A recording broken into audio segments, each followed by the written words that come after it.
India space ಜರ್ನಿಯಲ್ಲಿ ಚಂದ್ರಯಾನ್ಗಿಂತ before Mangalyaan ಕೂಡ ನಾವು 2013-14 ಟೈಮ್ನಲ್ಲಿ it was a big achievement. ಅದರಲ್ಲಿ ನೀವು ಇಂಪಾರ್ಟೆಂಟ್ ರೋಲ್ ನಿಭಾಯಿಸಿದ್ದೀರಿ. ಮಂಗಳಯಾನ ಉಪಗ್ರಹದ ಆಪರೇಷನ್ಸ್, ಅದರಿಂದ ಬರೋ ಟೆಲಿಮೆಟ್ರಿಯನ್ನ ನಾವು ರಿಸೀವ್ ಮಾಡಿ ಅದರದ್ದು ಹೆಲ್ತ್ ಹೇಗಿದೆ, ಕಮಾಂಡಿಂಗ್ ಯಾವ ಕ್ಷಣದಲ್ಲಿ ಯಾವ ಕಮಾಂಡ್ ಹೋಗ್ಬೇಕು, ಆ ಕಮಾಂಡ್ ಯಾವ ಸೀಕ್ವೆನ್ಸ್ ಅಲ್ಲಿ ಹೋಗ್ಬೇಕು, ಏನಕ್ಕೆ ಹೋಗ್ಬೇಕು, ಆಪರೇಷನ್ ಜವಾಬ್ದಾರಿ ನಮ್ಮ ಮೇಲಿತ್ತು. ಜೊತೆಗೆ ಮಂಗಳನ ಸುತ್ತಿ ಅದು ಸುಮಾರು ವೈಜ್ಞಾನಿಕ ಅಂಶಗಳನ್ನೆಲ್ಲ ಕಲೆ ಹಾಕ್ತು. ಕೆಲವು ಅಡೆತಡೆಗಳು ಇತ್ತು. ಹೋಗಿ ಇನ್ನೂ 1 ತಿಂಗಳು ಆಗಿಲ್ಲ. ಸೈಡಿಂಗ್ ಸ್ಪ್ರಿಂಗ್ ಅನ್ನೋ ಒಂದು ಕಾಮೆಟ್, ಆ ಧೂಮಕೇತು ಮಂಗಳ ಗ್ರಹದ ಪಕ್ಕ ಹಾದು ಹೋಗ್ತಾ ಇತ್ತು. ಅದು ಸೂರ್ಯನ ಕಡೆಗೆ ಹೋಗುವಾಗ ಸುಮಾರು 54 ಕಿಲೋಮೀಟರ್ ಪರ್ ಸೆಕೆಂಡ್ ಆ ವೇಗದಲ್ಲಿ ಹೋಗುತ್ತೆ.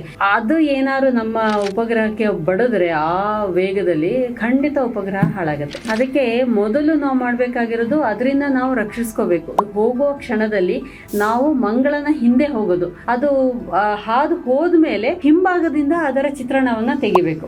ಇನ್ನೊಂದು, ಯಾವುದೋ ಒಂದು ಸಮಯದಲ್ಲಿ ಮಂಗಳ, ಸೂರ್ಯ, ಭೂಮಿ ಒಂದೇ ನೇರದಲ್ಲಿ ಬರ್ತಾರೆ. ಅದನ್ನ ನಾವು ಕಮ್ಯುನಿಕೇಶನ್ ಬ್ಲಾಕ್ ಔಟ್ ಅಂತ ಹೇಳ್ತೀವಿ. ಈ ಸೂರ್ಯನ ಶಾಖ ಅಥವಾ ಅದರ ರೇಡಿಯೇಷನ್ ನಾವು ಕೊಡೋ ಕಮಾಂಡ್ ಅಲ್ಲಿಗೆ ಹೋಗೋದಿಲ್ಲ. ಅಲ್ಲಿಂದ ಬರೋ ಟೆಲಿಮೆಟ್ರಿ ನಮ್ಮನ್ನ ಭೂಮಿಯನ್ನು ತಲುಪೋದಿಲ್ಲ. ಸುಮಾರು 52 ದಿನಗಳ ಕಾಲ ಅದಿರುತ್ತೆ. ಅದು ಒಂದ್ ಸ್ವಲ್ಪ ಮೂವ್ ಆಗೋ ತನಕ.